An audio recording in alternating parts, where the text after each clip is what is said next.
didn't have our, there we go. Thanks. He's so incredible. All right. And that way I can help get to know you guys. You know, I think we have over 300 agents at the office here. So it's always nice to get to see everybody's names, and it helps me out. And I do recommend actually that you do it in all of your classes. That's my personal opinion, because you're going to get taught by all these great people who are on the wall. And when they think, who do I want to have help me with my open house? Maybe they will remember the person that was in their class, right? That's one extra layer that they're going to get as an opportunity to get to know people and meet people. And what the heck, it's easy. Do you still need one? Here's this guy. Oh yeah, pass those. Did everybody get a paper? All I'm asking you to do is you're going to fold it. Shay, show everybody what you did. Well done. You just fold it in thirds and make yourself a name tag for me. It's kind of silly, but in the end, yeah, we're makeshift. I'm a little scrappy. You'll learn that.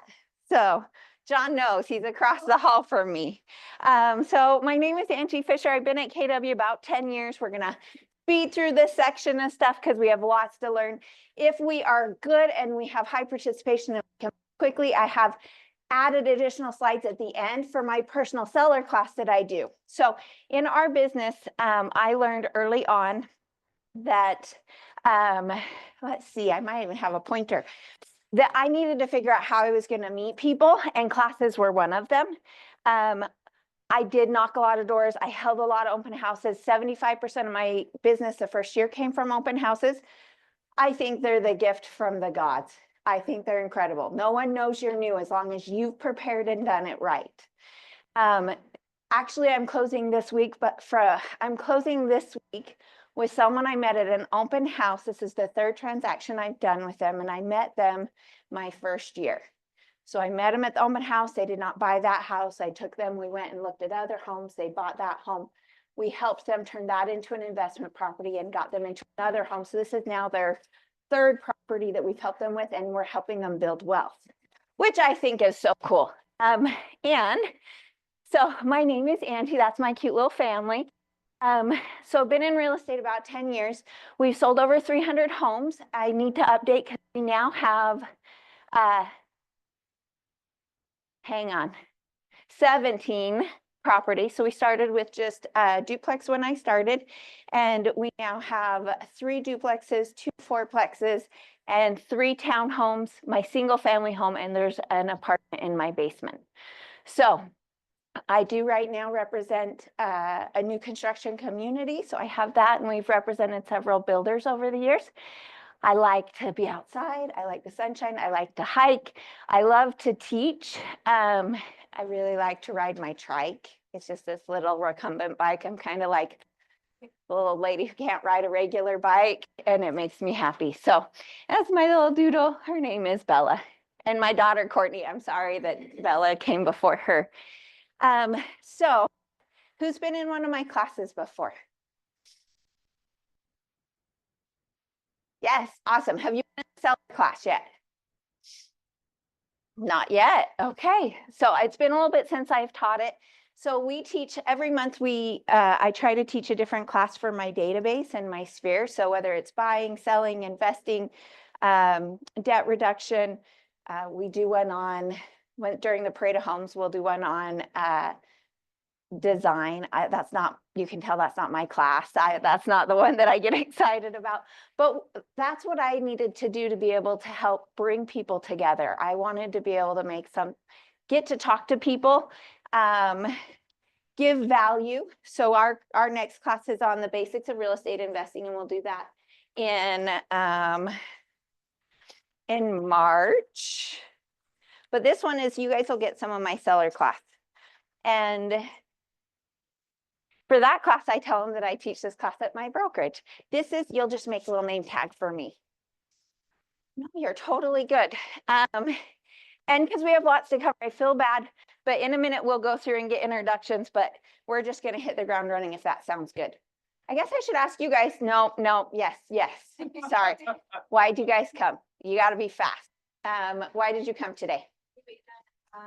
Trying to get experience, learn everything I can every day. Awesome. Why'd you make it today? I like you. I know you do. We're friends. We're friends. Judd. Learn my knowledge. Awesome. What were you hoping to get out of the class today, Kate? I would like to understand how to sell in the USA. Yes, I know. I'm so glad you made it here. It was an eventful day for you. Whew. Okay, to make sure I said it right, Kira, you were brand new when, yeah, when our first class upstairs, huh? Just to build on my knowledge. Awesome. Avery, awesome. Why'd you come? Take it. Hang on. Can't see. Austin. Oh, you have been in one of my classes, huh?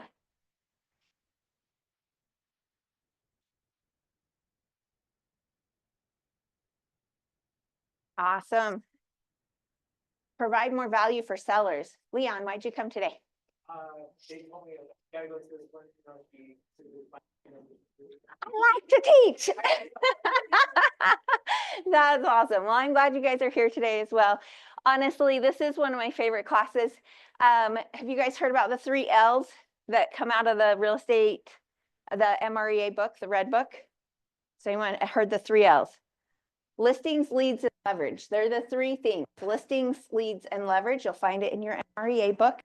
Such a good book. Listings are so important. I'm not saying you shouldn't work with buyers. If I said goodbye to buyers, honestly, that might be 50% of my business. That doesn't make any sense. However, listings create buyers, okay? Buyers will naturally come to you. They will call you. It's just what happens. They have less experience, so they actually are not doing a lot of research when it comes to real estate agents. They will naturally, you'll attract them. Listings you have to act upon. What's cool about a listing is a listing gives you something to advertise. A listing puts me in relationship with new people, right? I remember when I was new, I helped an agent that was at the office, and she had a new construction community, and she needed help sitting in her model and holding it open. And nice homes up on the east side of Linden, and that is not the world that I came from. And I was like, are you sure I can do this? Because I don't know anyone who's going to be able to buy these houses. She goes, the cool thing, Angie, is when your name is on the sign, they call you. At the time, they were $500,000 houses. Today, they're 1.2 or 1.3, or it's a different world. But even then, I was like, 100,000. My average purchase price is 150,000. So it's true. That's exactly what happens. People call you because your name is on the sign, your number is on the sign. And that's how you get into relationship with all these new people. And there's for every listing you have, you should actually get 2 additional leads. You should close more leads. You should close 2 full transactions. So it's how you will grow. When you do a buyer, it's done. And yes, if you hold on to them and you nourish them and nurture them and take care of them, 5 years from now, they'll probably sell. But today, if you really want your business to grow, you have to focus on listings. Now let's start out with fiduciary. Can anyone tell me what fiduciary means? When you hear fiduciary, what is that? Partially, keep going. Our duty to take care of our clients, and I'm just going to repeat for all the nice people on Zoom for future or wherever that is. You had said relationship. We're getting duty to take care of clients. You're right there. You're like at 99%. Really, we have to act in their best interest. It's not whether the deal's going to happen or whatever is going to take place, but we are negotiating for them on their behalf in their best interest. When I think about fiduciary when it comes to sellers, our fiduciary is actually being totally honest. Fiduciary is being honest with them. Are we doing our fiduciary duty if we walk into a house and it smells like cat pee and we don't tell them? Are we doing our fiduciary duty if their house is worth $500,000 and we tell them it's worth $550,000? Like, no. And these are hard conversations. That's typically why when you first start, you might not jump right into listings because there are some hard conversations. And everything you learn in this business, you will learn from making a mistake. So just be open to that. And all of the stuff that I've learned in this class is because I made the mistake, right? I didn't do the fiduciary duty when they had a big dog and I told them that their dog couldn't I didn't tell them that their dog couldn't be kenneled for showings. That's not okay.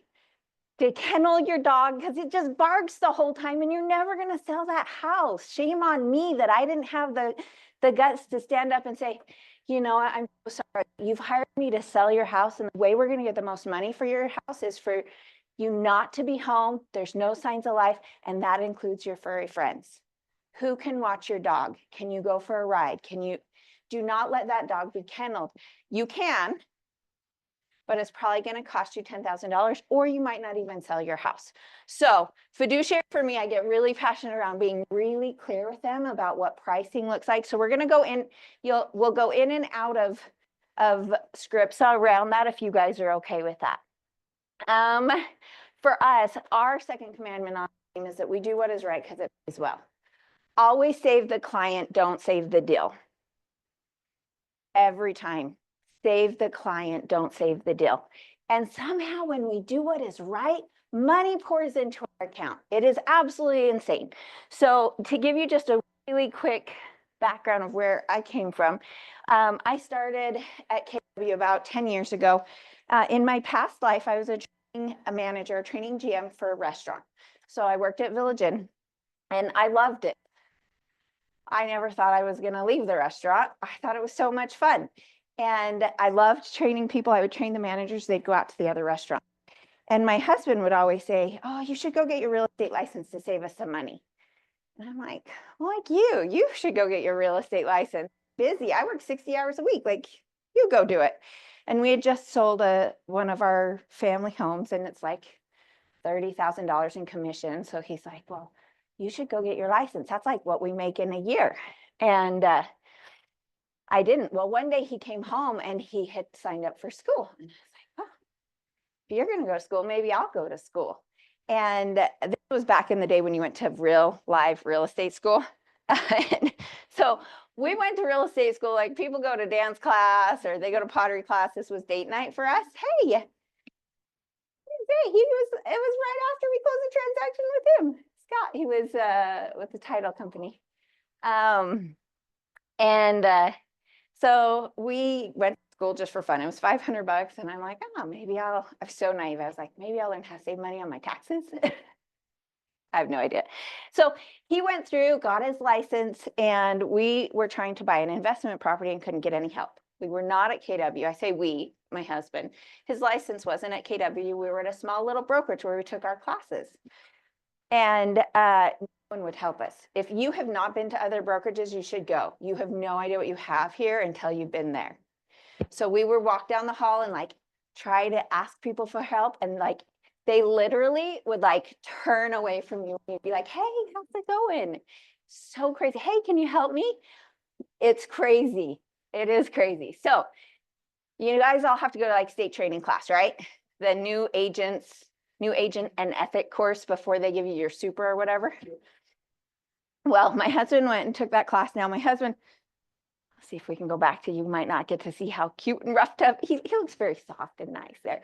He's a power lineman for the city and kind of a rough, tough construction worker kind of guy. Well, I tell you that because he calls me on lunch and he's at this class and he's like, Angie, I met these agents. They're nice. They all talk to each other.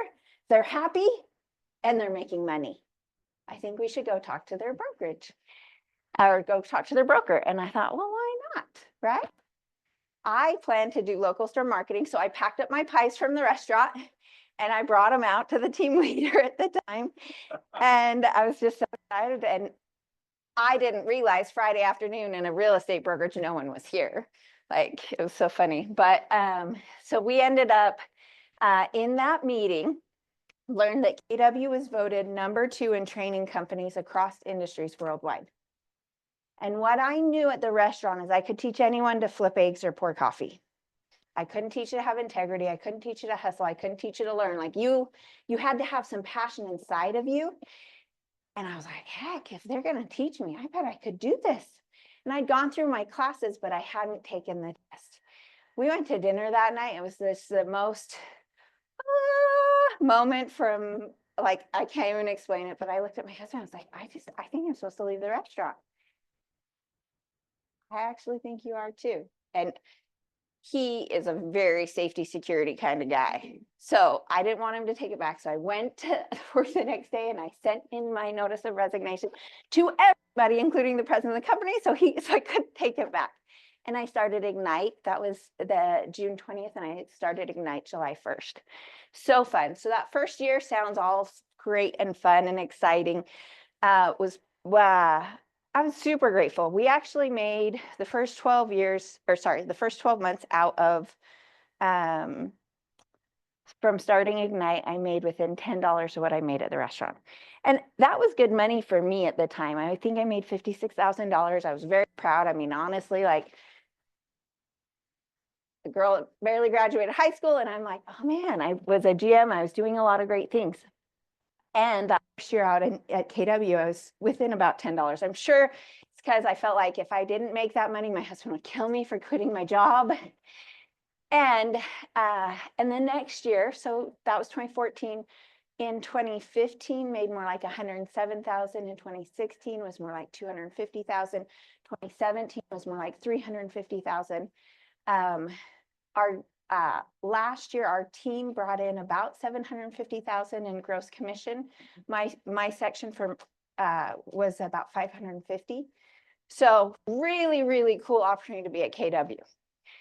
Now, with that said, who also has put their 90-day mark on the calendar? No. Okay. I want you guys to pull out your phone and mark 90 days from today.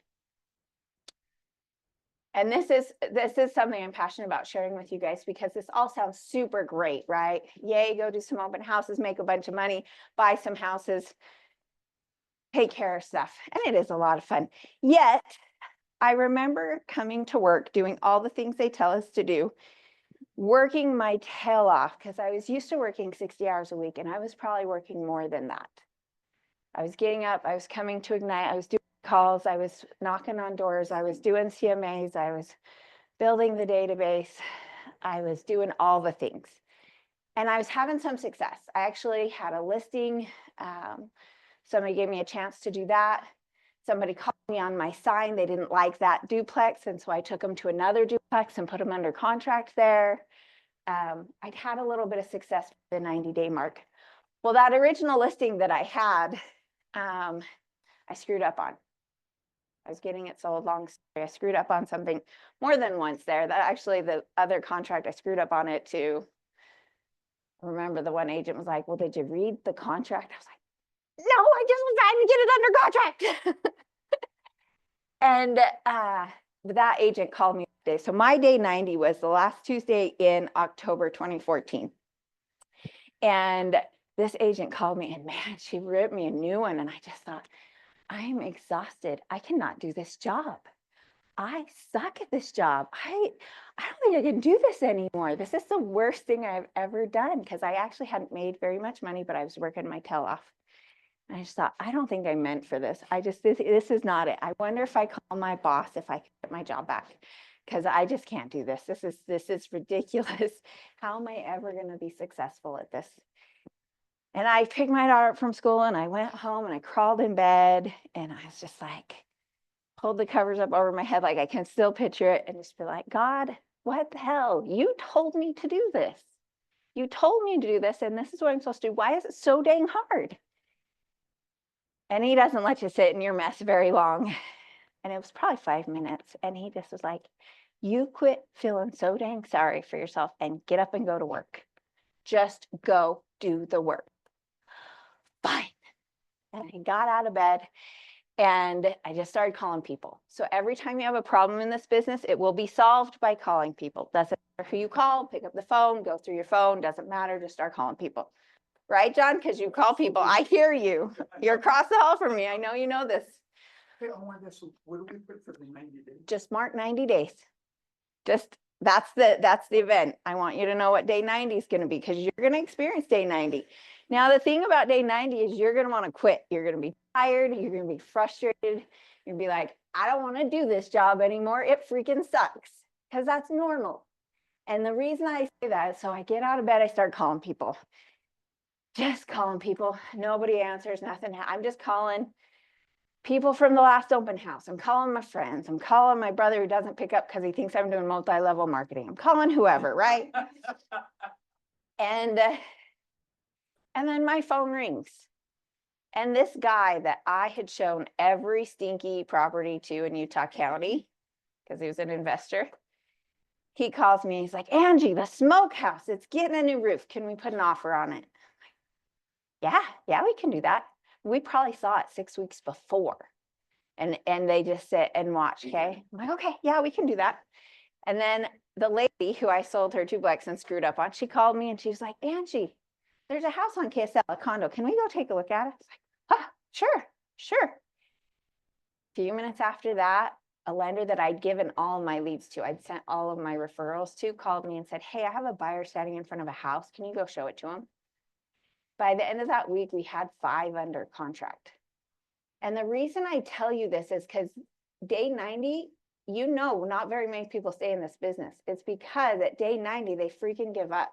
You are going to be crying in the stairwell, and I need you to hear my voice on that day going, get up and go to work. Go call people, because it wasn't anyone I called that went under contract. That's the weirdest thing about this. It's the energy in which we do things matters. And somehow God, the universe, whoever, if you go to work, it will work itself out. But you have to have faith and you have to do your part. You can't just be like, oh, good, it's day 90. I'm supposed to be okay if I keep showing up. No, you can't just show up. You got to actually do the work. You got to call people. You got to do CMAs. You got to go to open houses. You got to do your part.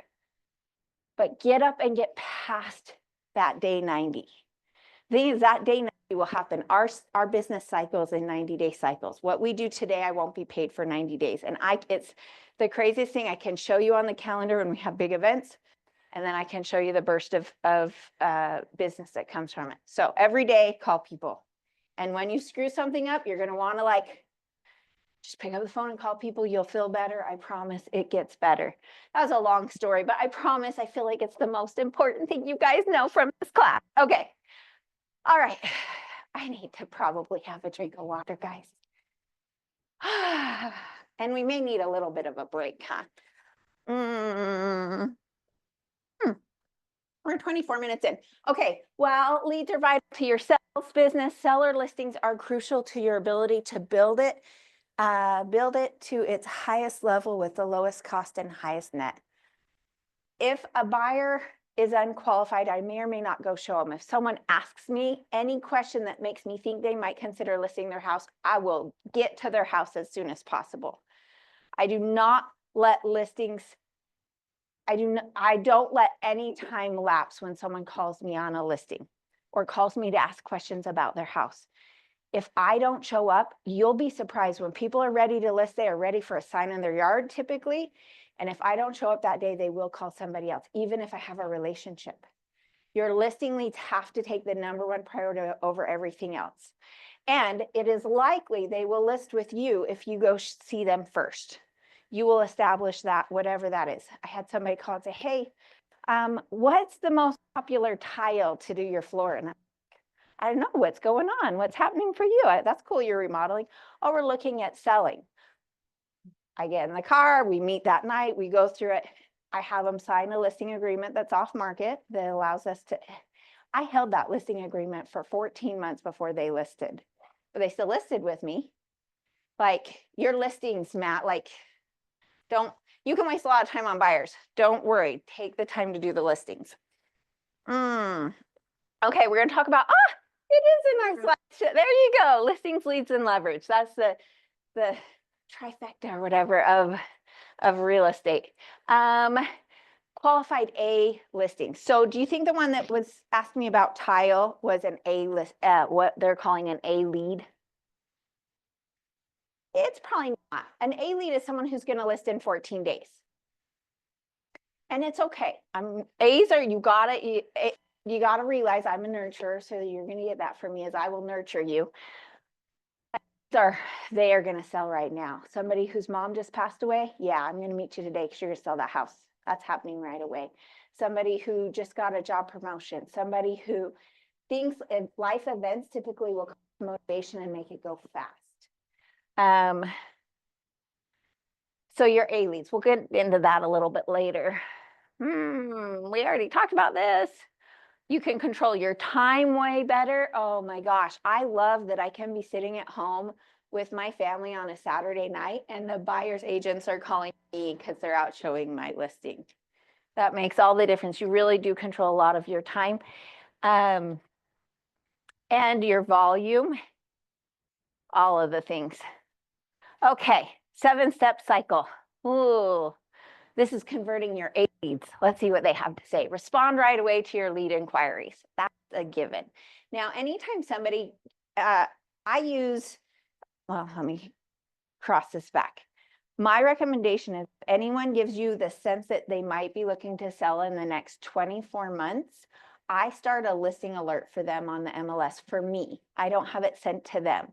But if I'm out to coffee with them and they're like, oh yeah, we're kind of thinking about XYZ, I will go home and I start a listing alert right then on the MLS and I just do their neighborhood, everything that's active, under contract, and sold, and have it sent to me every morning.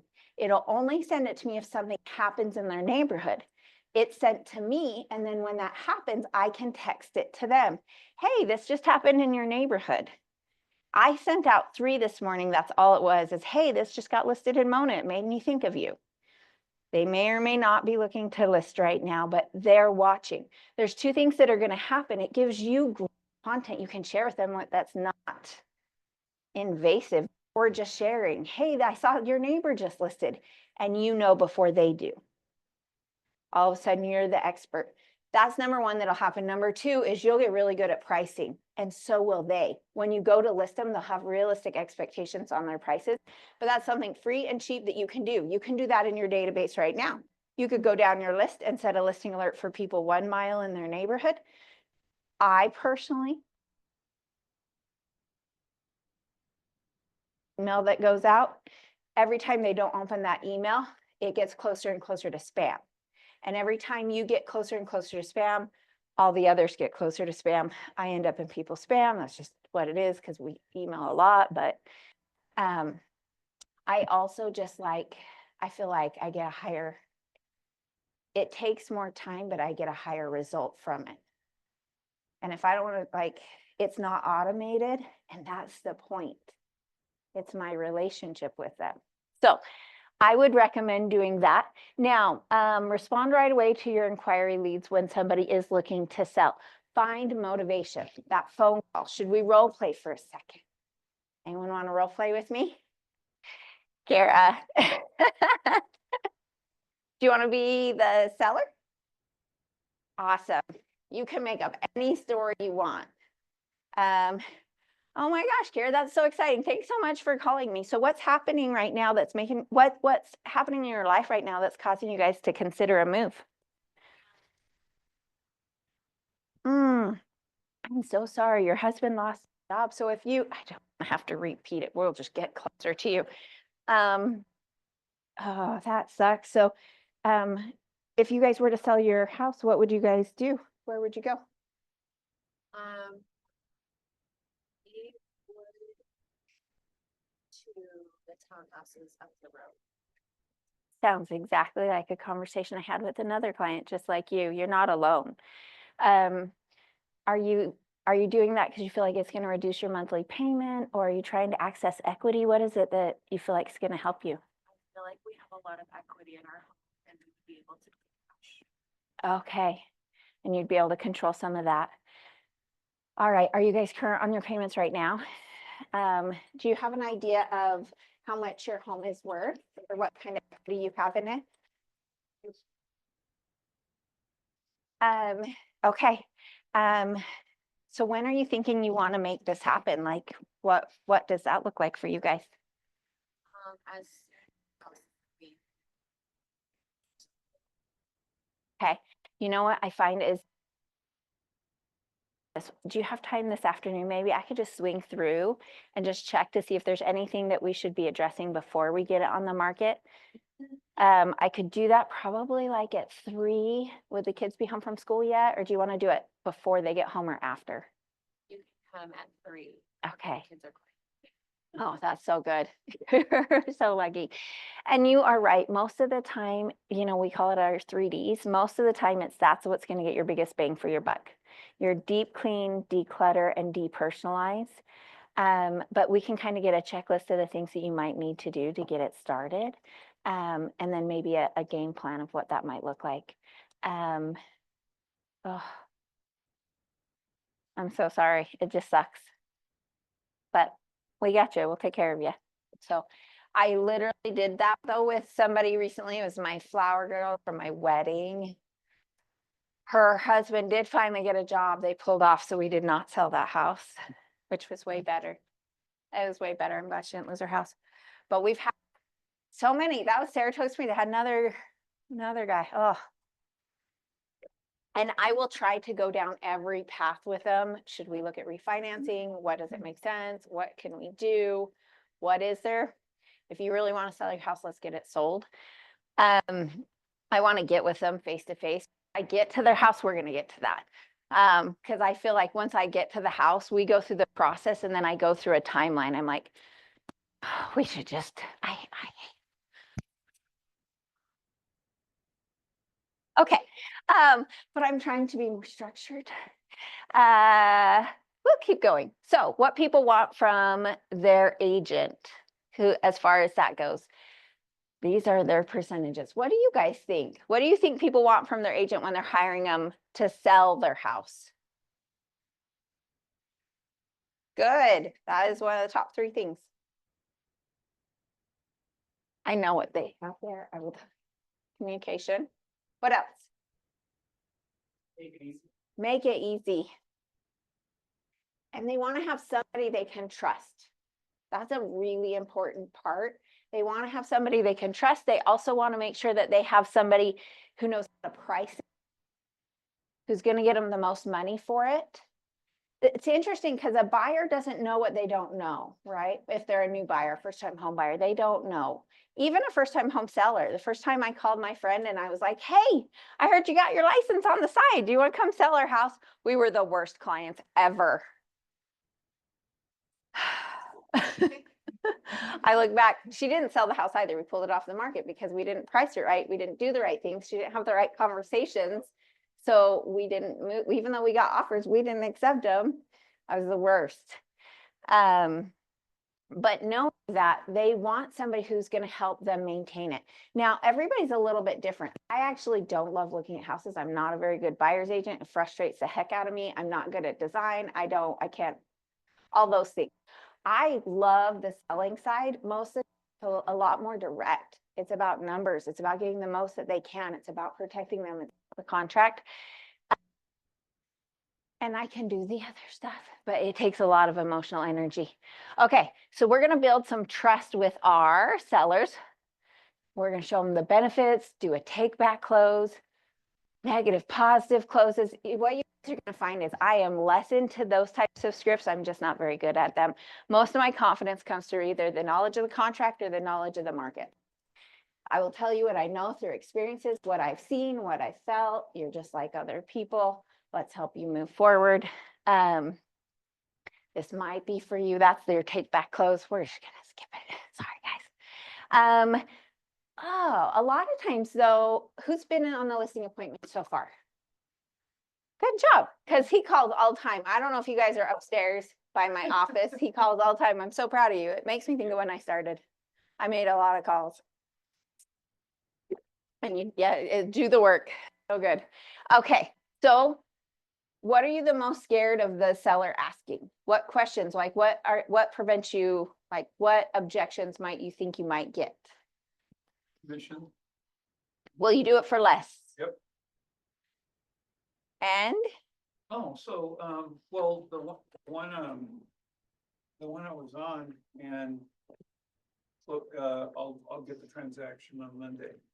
But the one that I was on, the lady was all like, well, John, you know, actually, we do have somebody that will buy it straight from us, and that way we don't have to pay a commission.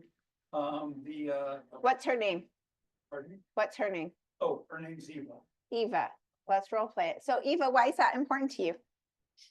You don't have to tell me how she is. We're just gonna role play so they can Oh, hear this okay, conversation. okay. So Eva, why is that? Yeah, you sure? You be even, I'll be. I have no idea what she said. Oh, okay, well, that's basically what she said Mm. was, that she might have a guy who's buying it directly for a lower price. He's buying it for his mom and, she's in Mexico and she won't be back for a few months to see if she likes it or not. So that's what, Eva, Well, I'm sorry, I'm proud of how I answered. I'm Nancy, but how did you handle it? Tell me. I told her, I said, Eva, so the guy's offering you less than what it's worth. Your his mom's in Mexico for so many months. She hasn't seen it yet, so you don't even know if she's going to want it. And his wife doesn't really like it.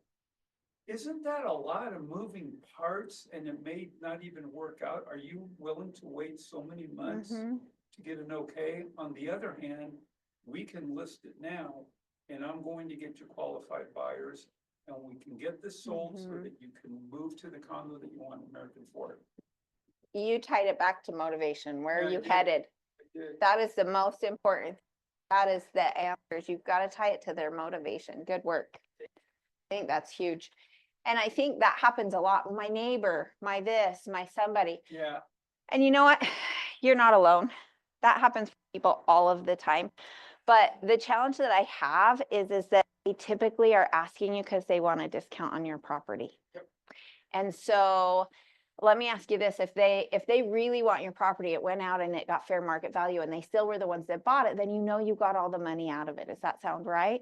Okay, so let's do this. Let's do the right thing. Let's make sure it gets out on the market where everybody can see your house so that we make sure we get all the money out of it. And it might be the right fit for them or it might not. And what I found in my experience is most of the time not the ones that offer on it because they wanted the discount. It's not even like you're going to be the one that nets more. They're wanting the yard sale price. Yeah, good work. And honestly, commissions is some that comes up. It's not as much as you would think. Some are, right? And there is that time. Most of the time it's questions.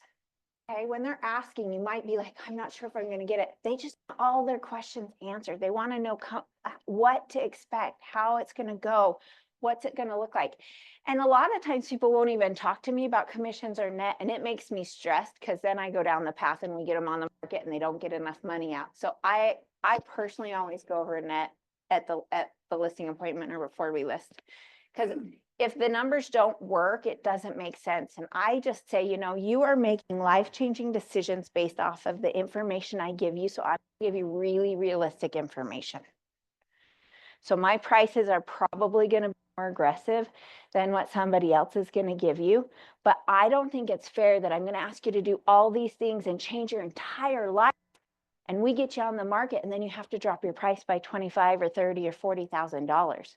Like, I want to make sure we're very real up front because of this is pretty big deal. So a lot of times when I started, price was really, I felt, that was also a story. I felt like price was the objection. They wanted to list higher than market value. I think that was also a story I was telling myself because I wasn't confident about what the price should be.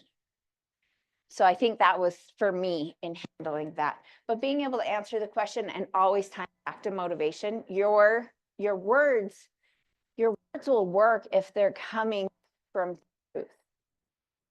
If you're not trying to hurt them or manipulate them, it'll be okay. It's like the energy in which we do the thing is more important than what we do. And they will feel if you are trying to be skeezy, right? Or is that the right word?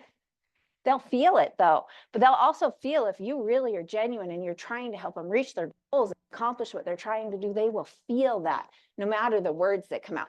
The words are important, but start there and the rest will get like getting them their goal. And so it sounds kind of corny, but before you start your calls, like, who am I going to find today that's going to need my help? How can I help them reach their goal? Like, you get yourself ready to help serve and help them. And money will pour into your account. It's pretty cool. Okay. Time for a break. Ahas, guys. All right, quick ahas. We need at least one from everybody because I do donate my time. So if you didn't get any ahas from today so far, then I'm not sure it was worth coming. Yeah. I can say like, just like the quickness of getting an appointment with a seller.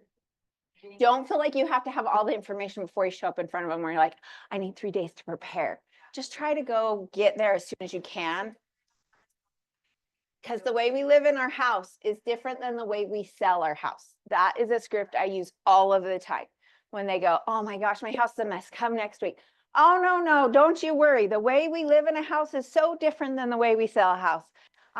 I have dishes in my sink and clothes in my washer right now. Don't you worry about it. I'll be over soon. All right, good aha. Okay, the one I really liked was, I think this is so profound, when you said, save the client, don't save the deal. I thought that was really cool because that is how you work, because I hear what goes on in your office too sometimes when the door's Mhm. open. I'm loud. You probably hear it when it's closed too. They can't keep a neighbor next to me because I'm too loud on the phone. A lot of you wrote, so it's a good thing. But I can tell by the way that you talk to your clients that you have their best interests first. And, I should try. and the commission is, Mhm. so, yeah, I like that. That was, I'm gonna take that with me for sure. One of the best things that happened to me at the restaurant, sounds silly, direct deposit. I never saw my income. My husband does most of our stuff and I got to go to work because I loved what I did. And I didn't work at the restaurant for money either. It was such a cool thing to get to do things we love. And what I did was not tied to the money. And I think it's really helped me here in the long run from it. So. People can tell too, like, if you're not, if you're just trying to earn that check, you know? I was so worried I wouldn't be fancy enough when, this is my fancy shirt, you guys. Thanks. But I was worried I wouldn't be fancy enough to work with people because of like, I'm just not, I just don't wear heels. It's just not who I'm gonna be. And for a long time, I was worried I didn't have the nicest car or have the clothes to fit into the things and fit into all this stuff. What I found is the more authentic you are to yourself in this business, the more successful you will be. And you'd be surprised, the millionaire guys, I can kick it with them all the time. And I think they actually like it that I don't have fancy shoes on. So I don't know, who knows? Other ahas? I just really like what you said, as soon as you're on somebody's radar of they might want to sell in the future, you start sending yourself listings within the area. Yeah, because you might not even send it to them right then, but when you're out for dinner or out on a date with the couples or something, you'd be like, oh man, that house down the street from you is still on the market. Like, you know, and you sound smart and you're in the know about what's happening. Instead of them being like, see, it's happened because they used to be like, hey, what about the house around the corner from me? I'd be like, I don't know. So like, I love to be the one to know, and I love that real estate relationship. I actually go to coffee less with people and I have less friends because all of our conversations are around real estate. They like, some people are like, oh, how do you do it and keep all these friends? I'm like, we just talk about real estate. That's in a nice, friendly way, but I'm always just, I'm the real estate person. They're asking me before they ask other people. Yeah. Take every opportunity, such as open houses, opening doors, telling people. To take more opportunities. I love it. Your first year, there is no waste. Anything you do your first year is not a waste. Sometimes people are like, make sure everyone's qualified and do everything and make sure you get paid for every showing. Just do the work because you're in an internship right now. Like, we get out of real estate school and we get so entitled that we think we should make $10,000 because we are the ones on contract. Doctors go to school for how long? And they spend so much money and they still do how much work for free before they actually get paid. So like, my personal opinion is your first year, like, great if you can get paid to go show houses, but I would go do it for free if I were you. I would be the one to be like, I'll go. Let me help you. I'm happy to do that because you'll be the one they call when they actually have a lead they need somebody else to go take care of. Like, do the things, and then that just gives you more practice. How many key boxes have you owned? How many times have you set up showings? How many times? Get the reps in so you're good at it. I love it. Okay, any ahas?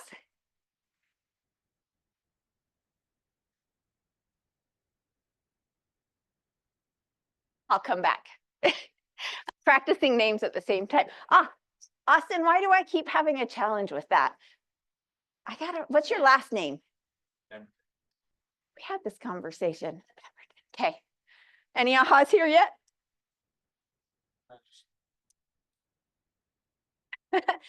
No, you have to have your own. You think I'm kidding? You gotta give me just one little nugget of something that, even if it's a duplicate, but you have to say it. The reason why, do you know why ahas are so important? It takes 6 times of hearing something to retain it at 75%. So when you say it, you're helping yourself and you're helping the class. I sorry, I didn't say that out loud. That's why you can't just say I second it. Is the words you say matter to the team that's in here.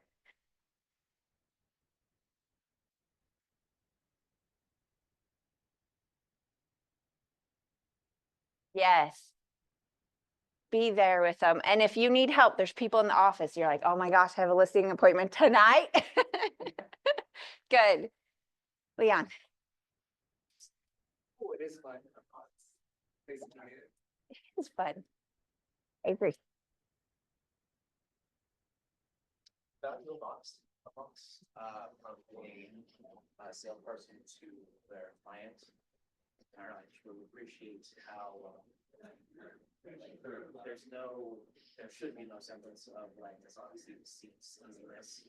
There should be very much like here's what I think this is how much I think you could get. And I think that's a very valuable tool in your arsenal. Yeah. And something that an easy script that becomes less abrasive is in my experience. In my experience, this happens. In my experience, we'd be wise to price it right so that we do well. Any other ahas now, Kate? About 90 days. 90 days. Yeah. I mean, it takes time to tell that story, but I just feel like when that alarm goes off 90 days from now and you're like, this sucks, I need you to just go to work and do the work. Put the reps in and know on the other side, that is the piece. Like all the work you've been working for, it takes that time and then you will start to see the fruits of your labor. That is the harvest that takes place. But you have to put the work in hard for 90 days to get the harvest on the other side. Like when we think about that, we're like, oh, well, it makes so much sense. We don't plant seeds and then like the next day be like, why aren't you growing? Like we know it's just going to take time and you got to do the work to get the harvest. Oh, so fun, you guys. Okay, now we're going to get into some other stuff, pre-list stuff. Do you guys know what a pre-list packet is?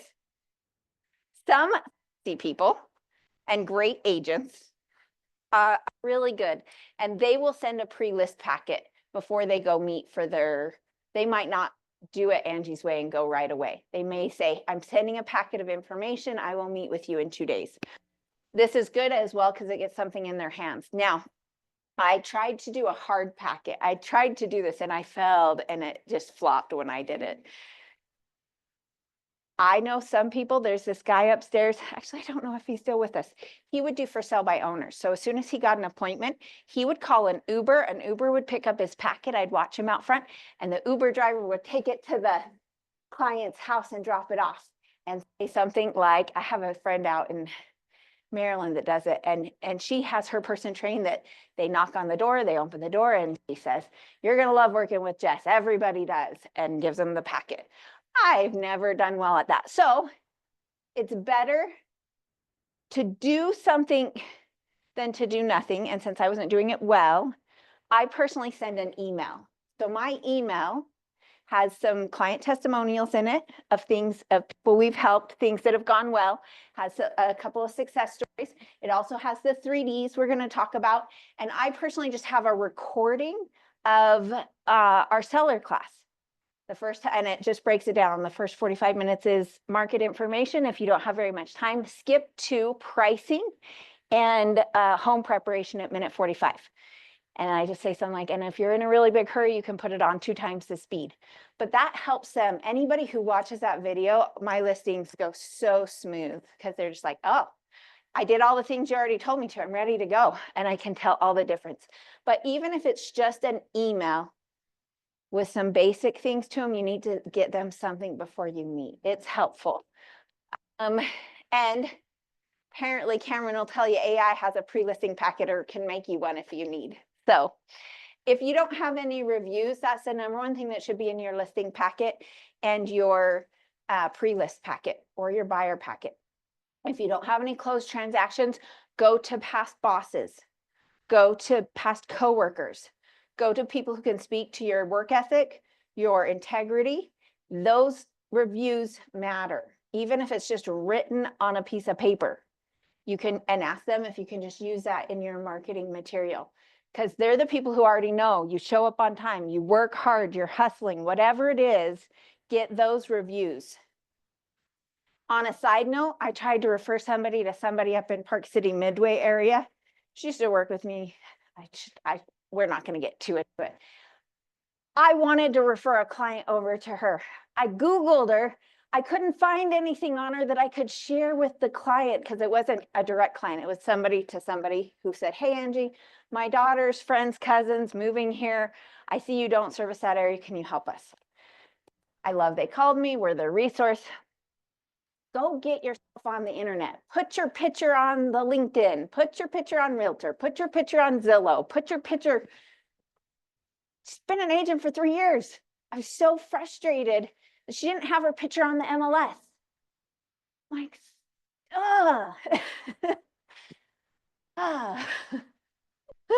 Put your picture on command. All the things, okay? It doesn't take that long. Copy and paste it, stick it all over. You'll look like you've been, but Google yourself, get yourself out there. So people will go Google you and just figure out what, you might as well tell the story instead of whatever else is out there. There's, yeah. Okay. Do you guys, have you seen E to P before? Entrepreneurial. So it's one of our 6 personal perspective, entrepreneurial to purposeful. And I always thought entrepreneurial sounded really good. Entrepreneurial is our natural talent, our natural state. Most of the people who are in real estate are pretty good here. This is like, how do you perform? Wing it, right? Like, can I just show up and do pretty good? Well, yeah, I actually do pretty good. Now, I probably have some success and failures. I won't break through my ceiling of achievement until I get purposeful and use a system.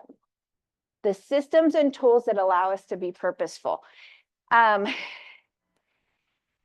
When you get started, some people might feel like I have to have the system in place before I can call people.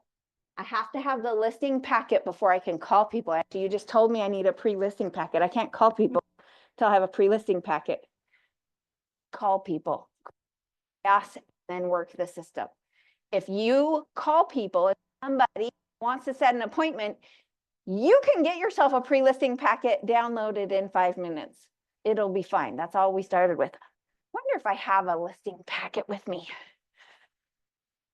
I try to keep mine today with me. So this is what ours looks like today.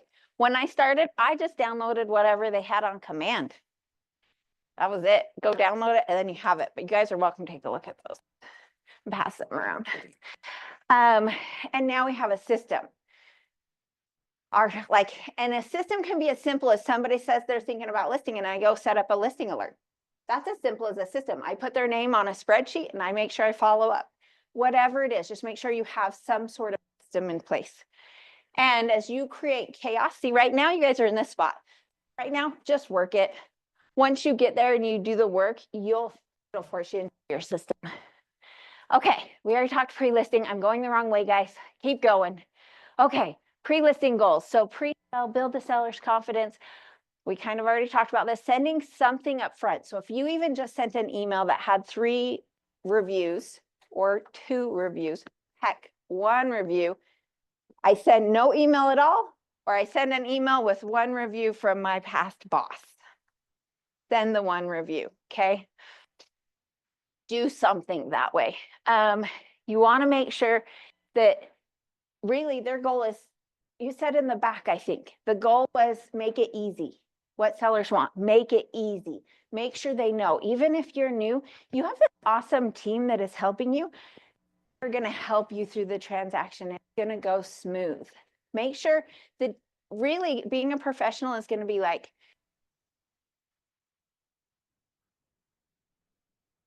are people here, they will help you. State your value, help them out. Will you review the listing? Hang on, let me think. We're gonna keep going because I'm gonna go through our consultation stuff. This does not feel like my packet, but it might be. It probably is. This is all about delivering the pre-listing, complete the practice presentation. Okay, all right. Nobody's been on a listing appointment? No, John's been on a listing appointment. Mhm. Have you guys watched a listing appointment? Pardon me? Have you watched a listing appointment? You can go online, Google it, you'll be able to find them. I promise. There's a ton of YouTube on there. Watch them, decide what you like and what you don't like. You don't have to wait for them to do a class on it here. Google it and you'll find them. There's Eric Smart. Do you guys know Eric? He's great. So one of the lenders. Now I want to get, because I want to get to where that is, because sometimes I might feel too casual because you guys are new. And John and I have this conversation because John is in a suit every day. I started in a suit every day. I'm grateful I'm in a season. I don't, but even when I wear a suit, I wear tennis shoes most of the time. Feel all my feet hurt. You know what's funny? I know, it's a movie that I recommend. And it's, you're gonna see me, and that's, The Intern with Robert De Niro.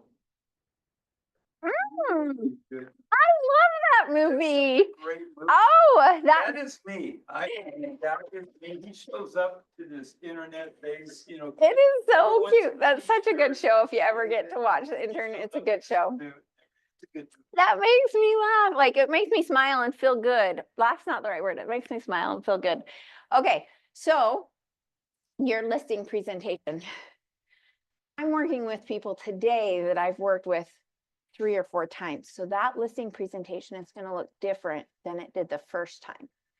And I'm realizing I need to make sure my energy today is back where you guys were.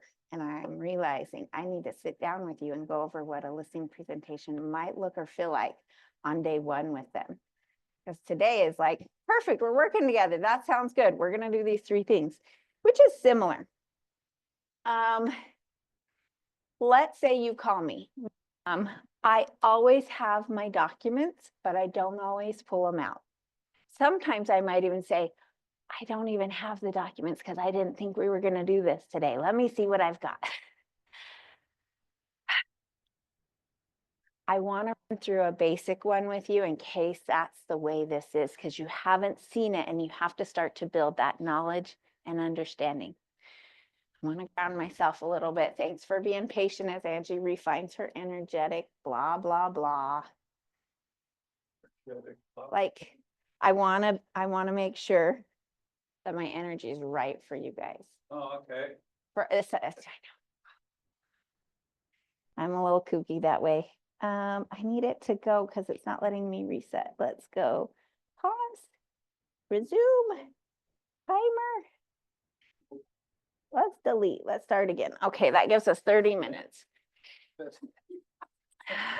And I may need somebody to role play with me. You'll be my role play buddy if I need. Okay, you hang out there for now. So, well, maybe not. We can even go from front door. I actually bet they even have a recorded listing presentation that I did with somebody once. I don't know. It'll be fine. Yeah, you're gonna meet me. We're knocking on our door. Make sure I got it right. Shay, come on up. I'm gonna make us move around. Put the dog in the kennel. Oh my gosh. Oh. And I'm gonna step back 3 steps, okay? We don't wanna be right on top of them, just like when you're knocking doors. Step back. Good morning. Hey, Shay, thank you so much. I appreciate you having me over to take a look at your house and get ready to have it sold.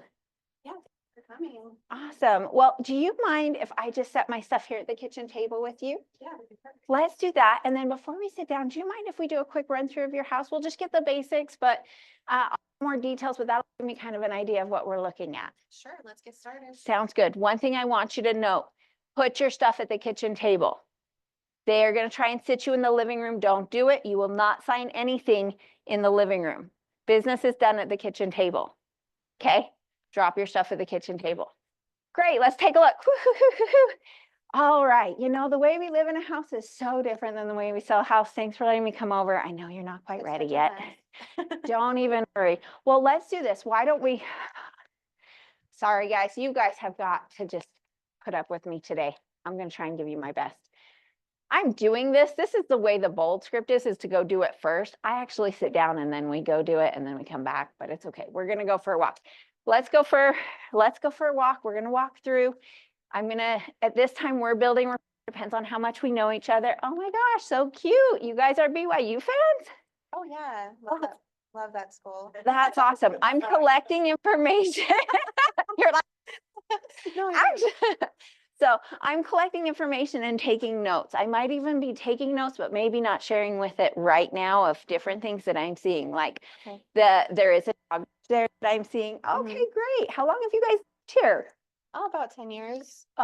You know, it's Oh, yeah. crazy how much stuff we collect in 10 years, right? Oh, yeah, We we're kind of hoarders.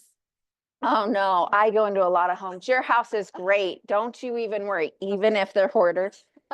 Okay, we go through, we're just walking, we're just getting rapport. I'm taking notes, we're running through. Awesome, I can just tell that you really love your house. This is so Thank you. good. Okay, well, let's go ahead and have a sit. We'll be at the kitchen table. Okay. All right. Are you recording? Yes. Oh, heavens to Betsy. Don't worry. It's okay. I'll try not to worry. Well, I'm so glad that you guys are having me over. Now, remind me again what it is that's causing you guys to make this move. So we have had, there's a bunch of different scenarios and things like that. We're just ready our kids have gone to college, BYU. We're ready to downsize. We have all this space, but there's empty rooms and we really just need one guest bed. Awesome. And there's a lot of toilets you're having to clean right now. Right. That is so real. Well, you know, I know you guys have lived here 10 years and the way you live in a house is different than the way you sell a house. You know what? I don't know if you watched my video or not, but let's talk about the 3 Ds. So there are deep clean, declutter, and depersonalize. This is how we're going to get the most money for your house.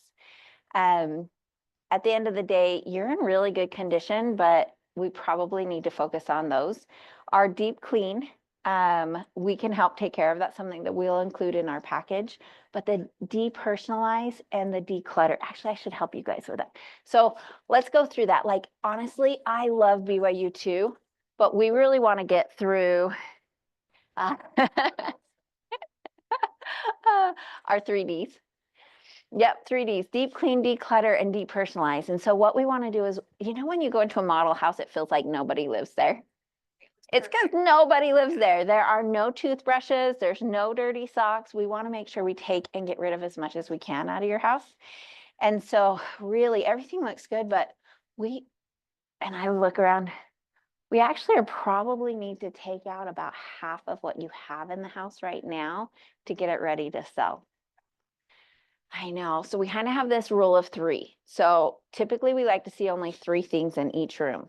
That kind of gives you an idea of what that looks like. So that might be a bed and 2 nightstands, might be, you know, like this couch, coffee table, and a chair. That seems a little intense, but really that's going to be what's going to help it feel really good. And you're getting ready to move anyway. So this is going to give you a chance to box up as much as possible.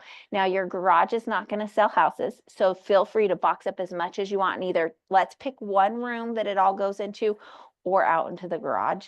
I'm not a big fan of storage units because I feel like you get stuck with them. So let's just try and work through that. Now, we might walk through all, it depends on what we're doing, on what that looks like as we flow through. So we got our deep clean, our declutter, and our depersonalize. Now on our decluttering, what we like to say is anything smaller than a basketball, you're gonna wanna box up. Okay, so you don't want anything small. I love your precious moment figurines. They're so cute. I can't believe you have the cake topper from when you got married. That's awesome. And it's just too small. So anything big, like that vase is probably okay. That chunky piece here, that looks, that's a really great piece, but let's clear everything off that we can. Now, and our depersonalize, okay? So as far as depersonalize goes, we want to, there's a few things that we're going to, yes, we're going to clear all of that off. We're also going to make sure there's just nothing that's going to be just for you. I know you love BYU, but you would be surprised. I have actually had clients go into a red house or a blue house and go right back out. Now, you don't have to take any of that down. It's just my job to tell you that it's important that you might lose your buyer.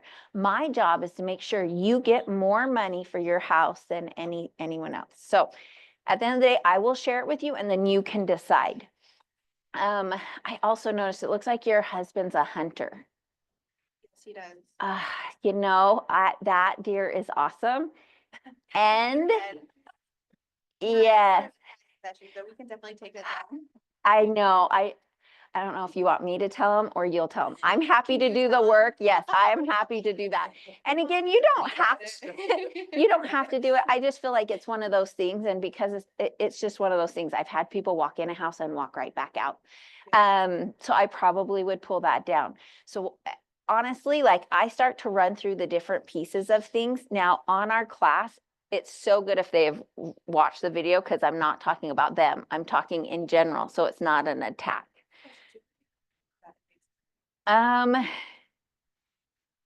It depends. You don't typically do it. Okay. No, unless I'm bringing something or doing something to help them with that.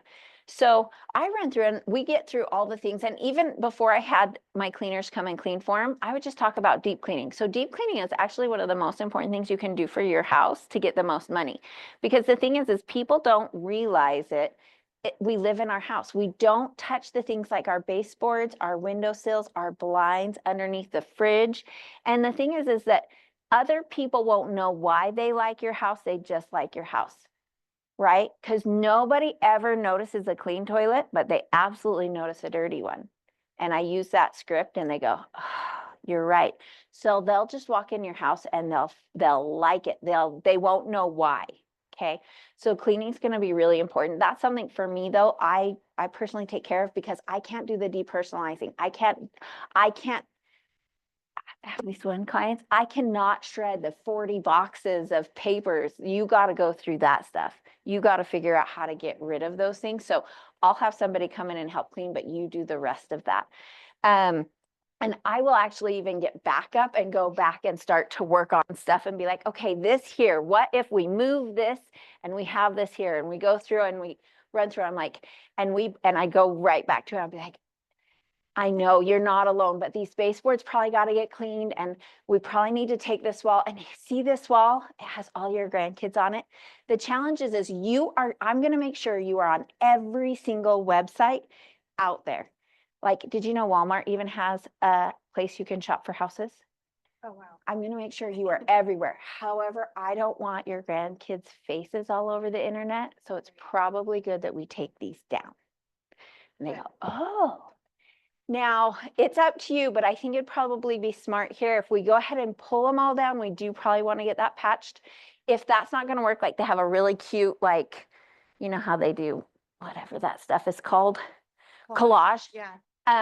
You can leave it up. What I recommend is just flip your pictures white and just let it be white in the frames, or you can put sheet music in there or stock photos from off the internet, just print them and stick them in there. But I've had times when they've had that cute wall and it's all just white because they just flipped their pictures around. And so that's it. That's an option. And so when we start talking about depersonalizing, you know, the other thing is going to be, I saw a dog bowl. Oh, yes, I do have a husky. You know, I don't think it smells like dog in here. But anytime somebody sees a dog bowl, it's so funny to watch them because they go, I knew it smelled like dog in here. Now, you don't have to, but I do recommend that we just, it's going to cost you. So I would recommend let's get rid of all signs of life of the animal. Now, I know that is so tough. Do you have a sister or somebody you can maybe watch them for the weekend or perfect? That's fantastic. Now, this is a lot of work. What we're going to do, I know you guys want to get, the ball going, and this was a lot that we did. When do you think, no, hang on. Rewind, Angie. So what I like to do is I usually like to do photos, and I will have my exclusive right to sell out. I flip to the back page. And I go, I usually like to do photos on the weekend, usually a Friday or Saturday. That way I get my edits back by Monday. We can go live on the market by Tuesday morning. That way I can present you live in team meeting to probably 100 people. And then we're going to start doing our showings Wednesday, Thursday. I like to do an open house Thursday night, 4 to 6. And if we're not under contract, we can do another open house on Saturday. How does that sound? Do you guys think you could have all this done by this Friday or next Friday? This Friday's perfect. So then I get dates, and sometimes they might because they're hoarders, it might be like 3 months from now. And if they say that, then I just go, great. You know what? Sometimes people like me because I help them with their deadlines. You know, like when somebody says they're coming to your house in 15 minutes, how much you get done?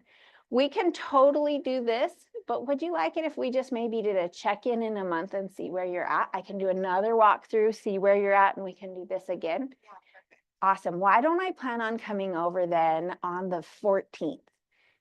And then if that's the case, if it looks good, I can go ahead and get things lined up. It just depends on how far out we are. So if you're ready I'll plan on coming Thursday just to see where you're at. If things look good, I'll have the photographer set up for Saturday. And I just write the dates of when the open house is, when we're gonna go live, when the open house is, all of the pieces. And I'm like, how does that sound? Oh, that sounds good. We can do that. So I get them right into work mode of how we're getting them on the market. And then I flip over to the front part of the exclusive right to sell and then finish filling it out with them. So I just start with like, how are we getting you going? Let's get a plan on paper. And then we go to the exclusive right to sell. And it's very rare that we'll end up with commission stuff. I have one right now that we're Good packages, and I like that. that's something I stole from Shoni, to be honest. And this is just the listing side. So like at the end of the day, this is actually a lot of the times I will do this amount for a past client for 3%. This has been really good for me because I'm a fast discounter. I'm like, oh, we work together? Sure, I'll do it for 2%. And then I'm in the black or in the red all last year and wonder why. So I've worked really hard to create more value and maintain my commission percentage. And I'm only working on my side. Now, I do recommend that you're going to probably need to offer a buyer agent commission. For me personally, what I found is that we're going to put 0 on this agreement, and every agent that offers on your home will negotiate it in that contract. So depending on what that contract looks like, depends on what you'll pay. I would recommend that we expect that it's probably going to be 3%. That's just what I share with them, but it's really your choice. So, and again, really grateful because I would have gone all the time and reduced that down so fast. Yeah, so that kind of gets us started. And I'm like, great, sounds good. And I a lot of times I'll use just words like, you ready to get the ball rolling? Are you ready to put me to work? All right, if that all sounds good, let's get started. And I'll do the exclusive right to sell from that. Now, if they're not going to go on the market, it's like 5 days or something. You have to submit it to the MLS that you have a listing agreement, but you're not marketing it until they tell you you're ready. I'm sorry, that was still really messy. So you probably don't want to share that in any good format, but it got us kind of started, and I'll feel a little better that we got like real live, not Angie being crazy moments. Okay, ahas again.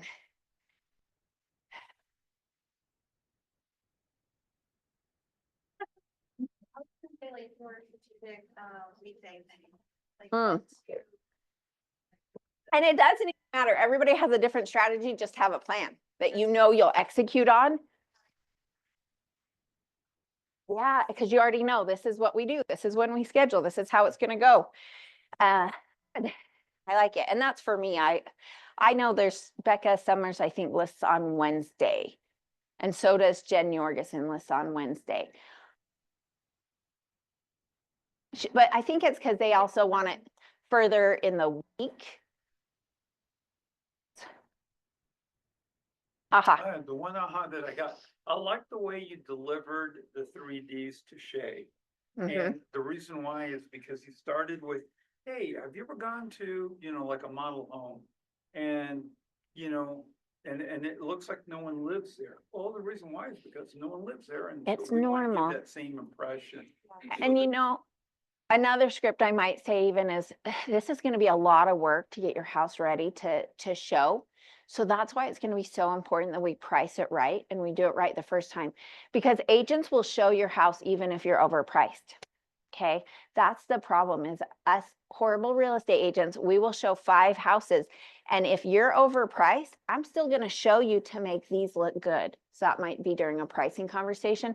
So getting our house ready to go, we wanna make sure that it's worth it so that you're not having to show over and over. Because it's like a fire drill. You're gonna have to shove all that stuff from your kitchen or your back, shove it on. It's hard. Getting the husky out is gonna be hard. So really our strategy is that we want to get as many people through your house in the shortest amount of time as possible so that we can make sure we get you the very most money for your home. Cool. Other ahas? Yeah. Being your bag at pitch table was genius. I only learned because I sat across from 3 men in their living room and I was never going to get them to sign it. They controlled that meeting. When you put it at the kitchen table, you control the meeting. I can picture it today and I did not get that listing. And almost every time I do that, even if the kitchen table is full, you say, no big deal. You set your stuff down. Uh, Something like. no, it was well, maybe. Because it's cozy, right? It's just like, hey, let's just kick back. I just know we will not sign a contract that day. And so if I do it, I have to acknowledge myself. I am choosing to just have a meeting. We are not signing contracts. Because you're not going to go sit next to them now and sign that contract. They know biz, and blah, blah, blah. Good, it is. Get to the kitchen table. I'm so glad you picked that up. As I did it, I got to make sure you guys hear what happened. Okay.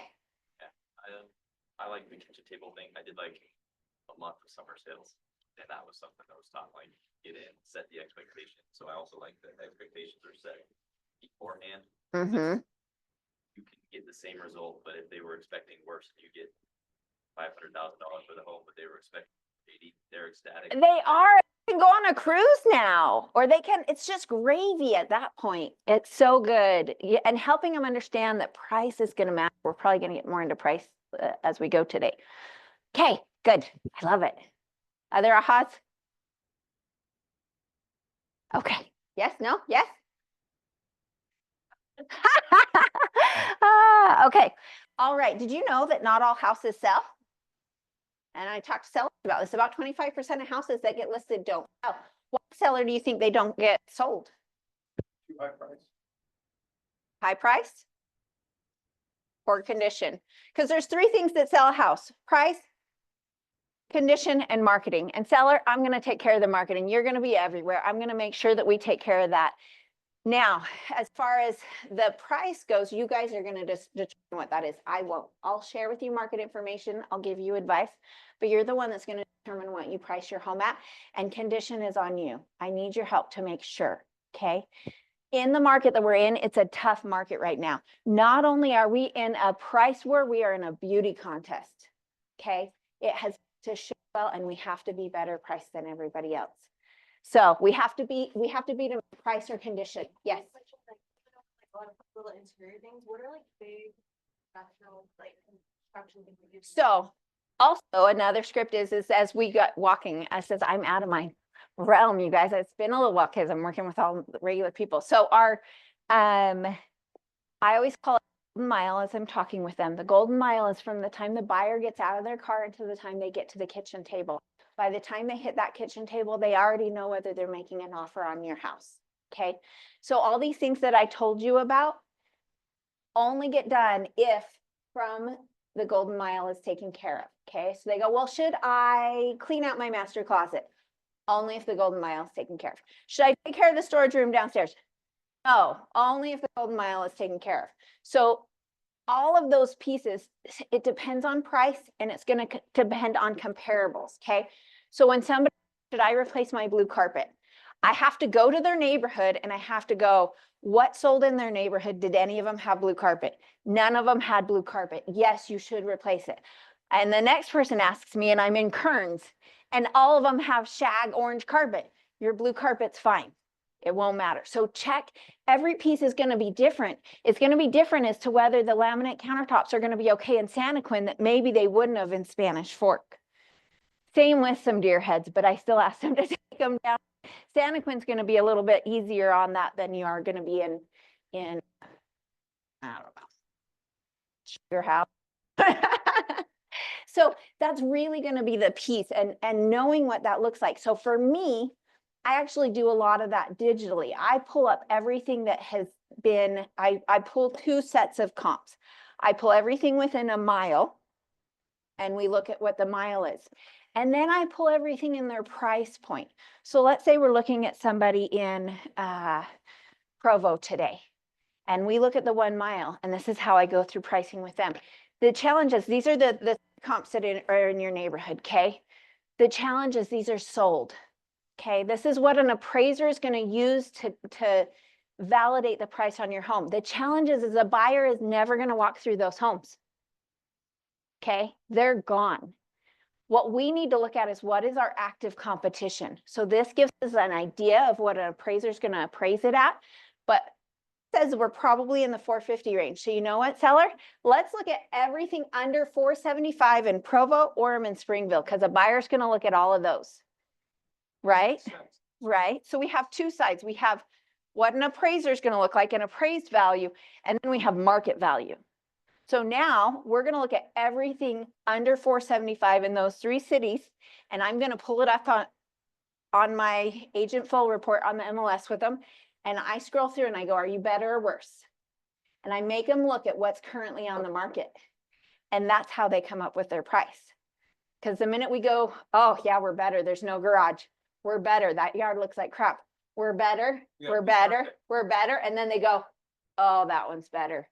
Perfect. That's our price. So I hope that's helpful. That one to me has been a game changer because they own their price and I feel confident about it. And then I'm like, that's where we are today. Now, I want you guys to know it's 3 months from now. So what we're going to do is I'm going to look every day and we're going to be watching. And then I'll send you what the most up-to-date information is right before we list. So it might even be different than what we're looking at. Cool. Good. That got us that section. Oh, by the way, this graph takes like 10 seconds to pull on the MLS. Super easy. I love this graph. It makes you look smart. All it is the median home sales price, the number of homes sold, and the number of homes listed. So our blue line, what's cool about it is it shows your price. Our black line is what was, sold, and this is what listed. Now, what I like to be able to show them is the difference between supply and demand and what happens with prices. So when you see in January, when our inventory is low, you see prices pop up. February is my favorite month list. Favorite, because there's less inventory, but there's this push that takes place. I love it. But showing a seller this, they're like, perfect, I'll call you in February. We have, like, we're busy this month because everybody's heard me talk about it. And I love showing that process, and it happens every year at this time. Now our inventory looks a little different. We have different administration, all sorts of crazy stuff. We'll see what happens.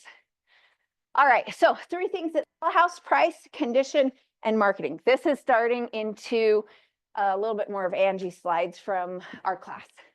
curious, but, We should have just started there. three factors, press condition marketing. I notice you don't have a location. No, because that's considered condition.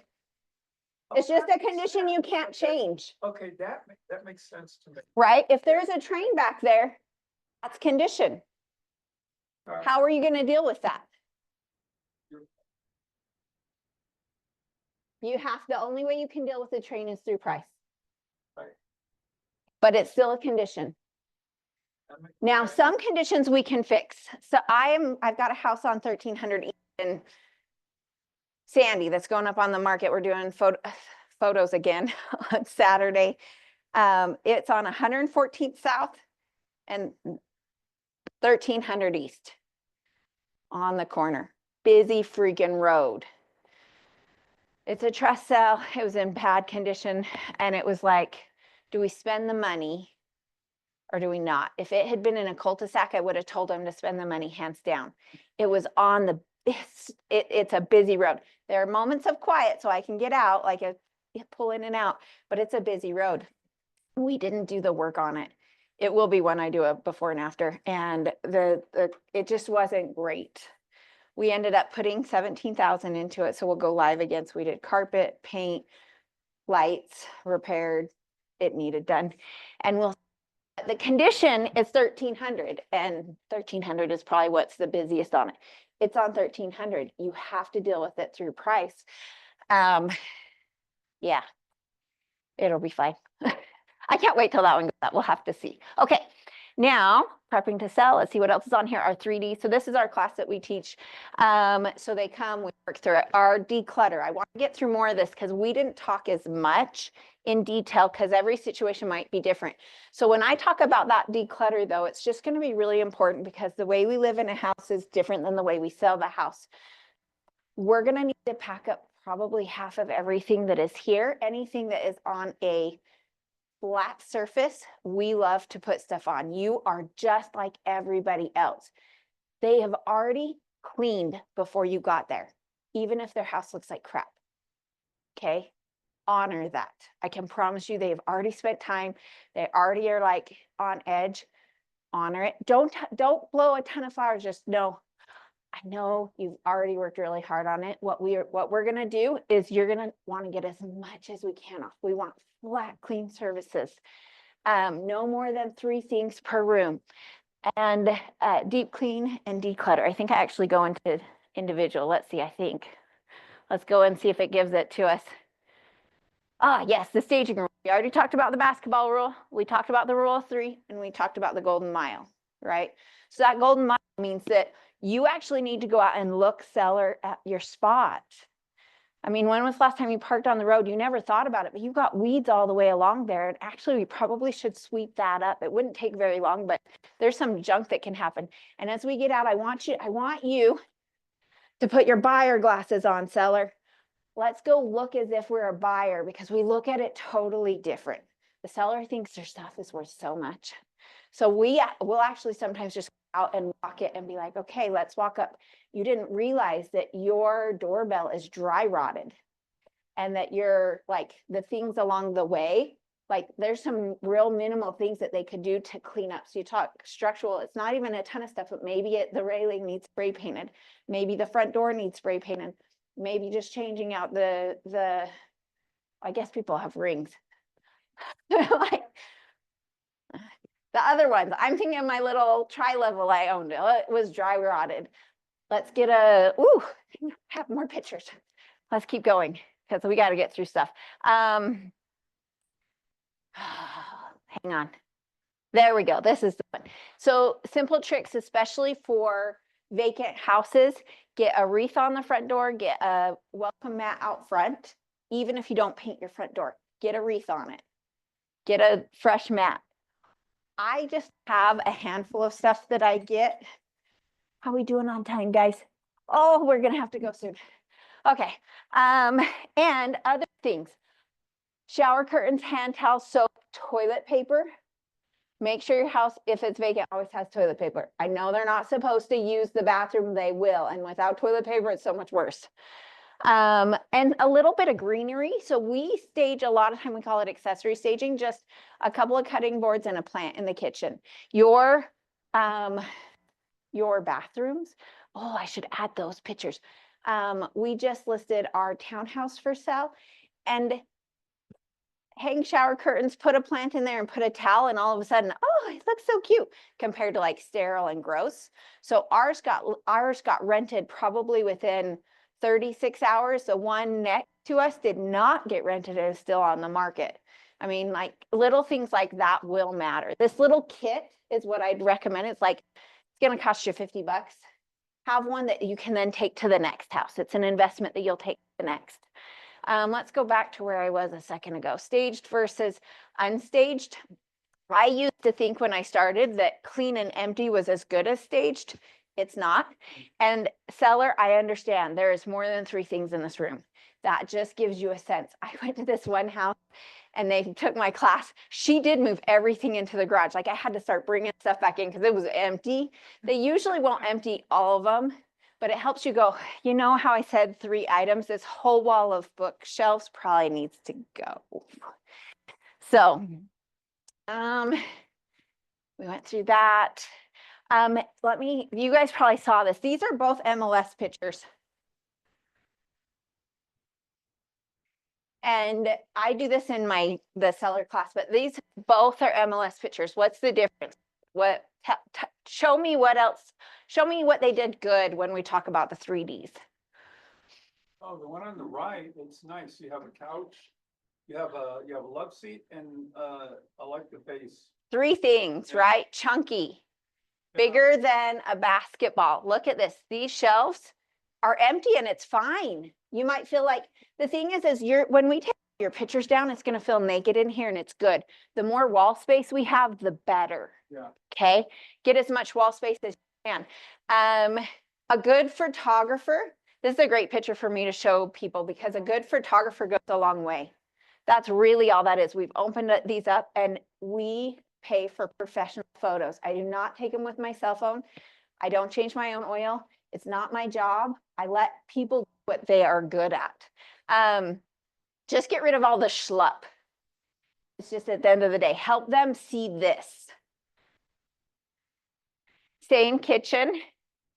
They thought they were staging here. It's not, just get rid of it.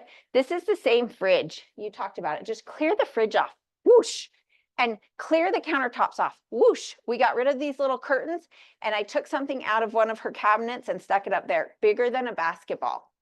That's just what we want to remember, clean. They did new bedding on this one and then a good photographer. And white. Bring white in. If you've got a dark house, bring white bedding in. Bring white in. It will help, even if you don't repaint and stuff. They did do flooring. This is the same bathroom. What a crappy photographer. It was cell phone pictures though, and they pay us a lot of money. Do it right. We are so blessed to work in an industry where we can make CEO wages. Freaking do it right. Like, okay. There's a few things on this one. Yes, it's free. Close the toilet. It costs you nothing more. Close the dang lid. Ding, ding, ding. I'm so proud of you. That is the biggest thing for me. Just close the dang toilet. It's a big deal. Like it just shows better if you did nothing else. Also, we did white, that changed that out, and clear this off. Like get rid of this stuff.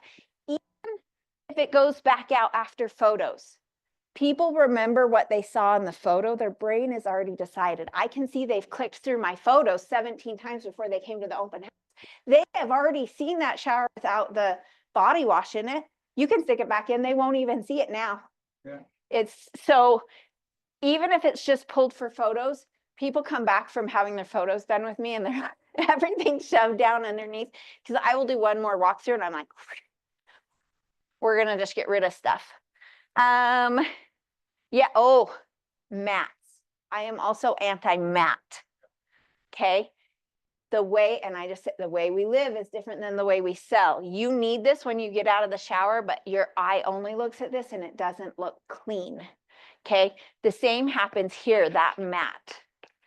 Okay, we got to get everything gone. Everything is in those right now. Just get it all gone. We just shoved it all in, get rid of the things that, the thing is when people walk into a room, they walk left to right. Your goal, and this is what I tell them when we walk through those rooms, your goal is to make sure their eye doesn't stop on anything.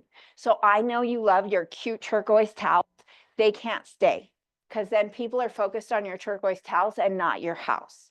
I think they're adorable, or your red towels or your yellow towels or whatever it is. But look at that green clock. Even if everything was cleared off and that was stuck there, get rid of it. When you go in a room, I want you to scan and see what stops your eye. You want them to go, oh, no problem, no problem, no problem. Oh, no problem, no problem, no problem. This is a great house. There's no problems that I see. And that's what your goal is trying to get them to do. Oh, this is a good before and after pictures. So similar to what we just did here, carpet goes a long way. So we just did carpet for that whole house in, up in Sandy for $5,200. I mean, and it changed everything. They'll end up in my thing. It was a very similar house to this. We put in on that house, oh, see, just this little toilet. I think I put a toilet lid, had it professionally cleaned, and then a couple of pictures. Whew, night and day. Yeah. This is actually a new construction house. This was before. These are just cell phone pictures as she was getting ready to move out. We just had a deep clean done and a basic like stage. Like there's Susie Clyde has the most beautiful staging stuff. Mine is kind of corny. It's fine. I had to get stuff that I can move without my husband. So I do futons because I can move them without him. Yeah. Probably $1,500 to $2,000 to have it staged, and then about $1,000 a month to hold it if you have a stager. Do it. I have a just crap ton of furniture. I think I have 1,500. Yeah. Yeah. And so we don't do a ton, but like kitchen table, a rug. I mean, this is 2 6-foot tables. Makes a queen bed. So I have an inventory of probably 20 tables. And then a plant, some art.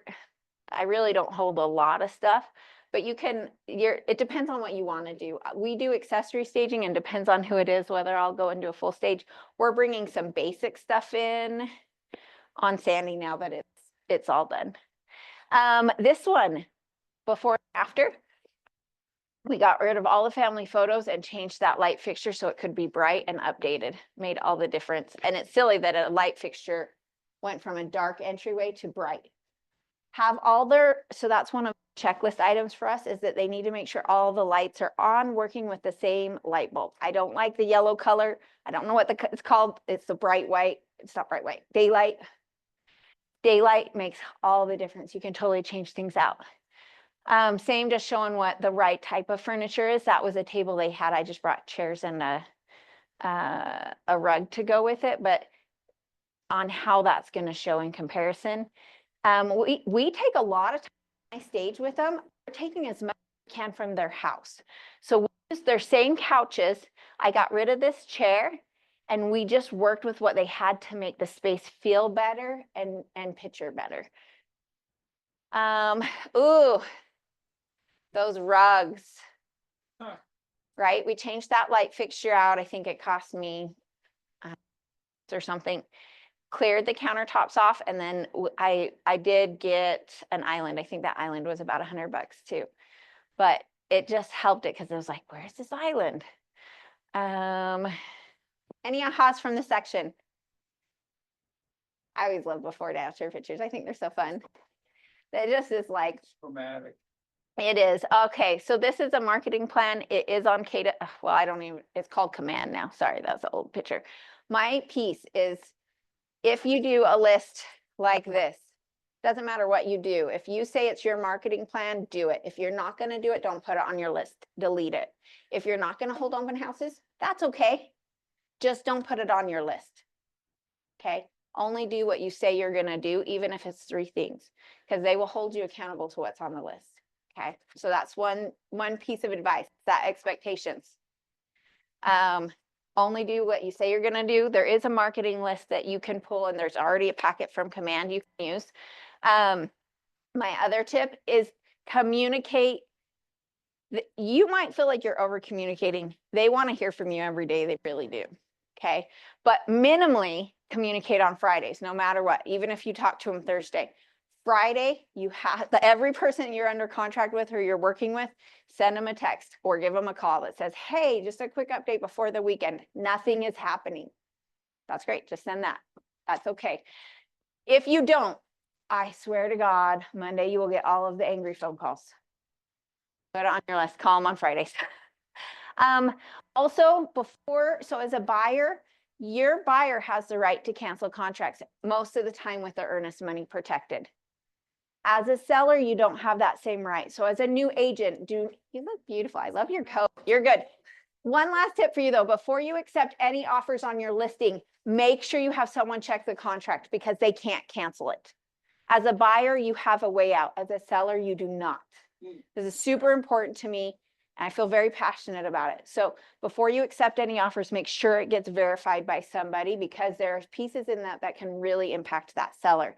It might be something so simple as a due diligence deadline, but my first one had a 3-week due diligence deadline, which meant they could cancel May 20, and my seller was totally out. I didn't realize it. So let somebody who's seasoned look over it. Super important. The next thing is get with a title company and understand that you can totally go. You're good. Yes. Thank you. Thank you. Now it depends on who you want to work with. You can work with anybody. I personally love the net sheet with Inwest. I don't work with them as much anymore, but have a title person that you're in relationship with. When I got my first offer, it took me all day to try to figure out how to present it. They just want to know how much money they're getting. That's how you present it.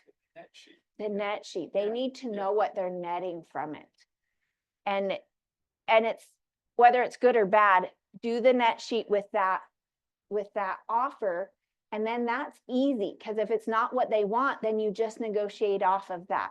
Well, the seller asked for $14,000 in closing costs and we're short what you want to make. Why don't we just counter them back and say that we'll pay $8,000? It just makes it non-emotional. And I wish someone would have told me.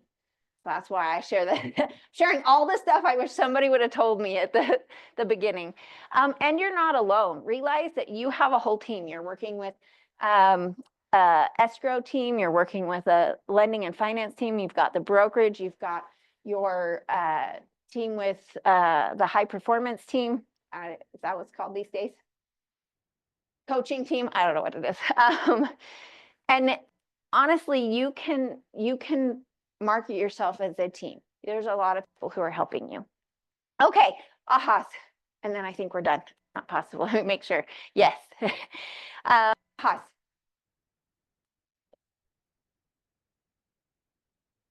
You can tell this is my ahas from my classes and not the one from the brokerage. Ahas from this last section.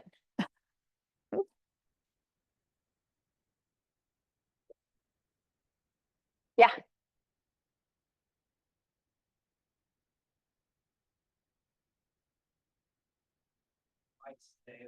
Yeah, just send them a quick text. Sometimes send them something light. The piano guys has this song called like Everything's Gonna Be All Right or something. So partway through, if we're having a hard time, I'll send them the link to that. I'll send them a funny meme, just something every day. Hey, just wanted to touch base. Good. And they'll appreciate it. Leon, did you have one? One question. Oh yeah, I should. Whenever you do your, I guess your closing, like right before you said, okay, we're gonna do this and this, and by Thursday we're gonna do open house.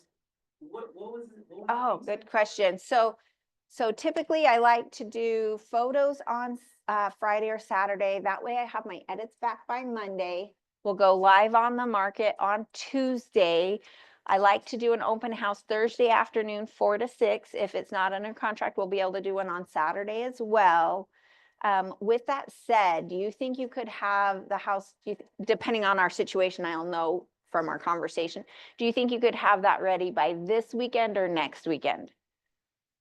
And I get them to tell me when they think they can, or do you think you could have that ready by the end of the month? I just pull out the calendar. I'm like, so I don't know, you guys, do you think we should plan on the 27th or should we plan on the 8th? Which sounds better to you? And if they hum and I'm like, well, we can do the 27th. If you're not ready, I can just push it back. How about that? People love when I give them a deadline and I'm helping them out. And then they say the day, I'm like, awesome. Well, if that feels good, let's get the ball rolling. And I just flip it over and I just start writing the rest of the things on the contract. I have really bad handwriting, so I try to at least have their name, address, the basic stuff on there. I typically won't put the percentage in there until we're sitting down. I'll have already probably talked to them and we'll do the 3% in like a package deal. But did that answer your question, or do you still feel like, It did, okay. I was also, I might also say, are you ready to put me to work, or let's get the ball started? So either of those where I flip it over and get it. Cool. Worth coming? Yes. Okay. Feedback then. This is always the gift. There's somebody, you gave me feedback where I stood last time, I think. Ah, see? Feedback is actually the gift for me. AHA is helpful for everybody else, but for me, because I would really love something, give me one piece of feedback that would help the class be better. I have my idea because I was a little messy, but tell me if I was. Okay, one, because I've been to 2 times where you've presented. Mhm. This one, I noticed that you were very passionate, which is awesome. Great, but also you were more focused by staying on topic. This So time or last time? This time. So I got a lot out of it. I mean, I got like a page. That's good. I felt less focused on this class. Because I feel like if I were to do it again, my challenge is I feel like I can take more content off this stuff. I'm more confident on my slides. Yeah. I'm more confident because that's how I go in and I work with the Yep. seller. And I'm like, what do they want to make sure that I teach you? And I don't want you not to get the content you deserve from coming to the class. But sometimes I hate the slides. I like your slides. I like your I like- before and after picture. So that's the section. I'm like, do I just actually get rid of the other ones and do our own slides? That's why I need your feedback on it. At least myself, I don't know what I don't know, and I don't really know any of that stuff. So just here to learn and listen. Okay. You just roll with what you're passionate about. You know what works. Same with your client. This is my experience. We did not go through service cycle post listing. I think this is when the seller. So I did try to stay on the pre-side instead of like once you get under contract, but Yeah. you guys probably need more information about like once you get under contract. It's too much to go over in one session though. Feedback. I think because you had a great process how you did that, right? I think it sucks sometimes to listen as well. If you give us like a checklist to go down, like, one, take a tour of the house. And then like, state the next step and then tell them, I think. I agree with that. baseline, I could navigate, because I can hear you talking, it's great, but I'm like, well, what's next? If I had an order to do it, to make sure I don't leave before I've done everything, it would help a lot. That is very good feedback. Those are the kind of things that are like action oriented. I always love when you're like, this can make an impact on the way I'm going to learn, and that I'll have a tool when I leave the class. Thank you. I would have taken notes. I'm like, oh, she said this part, that would have been awesome, but I don't know, like the order, like I don't have it ingrained yet. Yeah. But yeah, That was a little messy. I was not planning to sit down and do any of that, but I wish I would have done better and been more prepared, because I actually think that's helpful, because it's hard when you're new, when you haven't seen something, it's hard to emulate it if you can't see it. You should, ask Cameron, because I'm guessing they have a few of them. If they haven't, I feel like we did a live mock listing presentation that they recorded. Or they should do it again, because it's fun. And something I didn't share with you guys should practice that, even if it feels weird. Actually practice with your friend, your wife, your cousin, and be like, can I pretend I'm coming over to list your house? And do that, and you'll figure out you don't know what you're doing yet, right? But you need some sort of a script to go off of, and y'all just need to take bold. It's good for you. It's good for you. Any other feedback? And it doesn't hurt my feelings if you're just like, she's messy. That's why everybody, there's so many different teachers, is you get to hear different people do it different ways, the way they interact. Feedback from this class. All right. Well, I appreciate you guys coming. Thank you, thank you, thank you. If you need something, I did think I put my contact stuff up there. Let me check.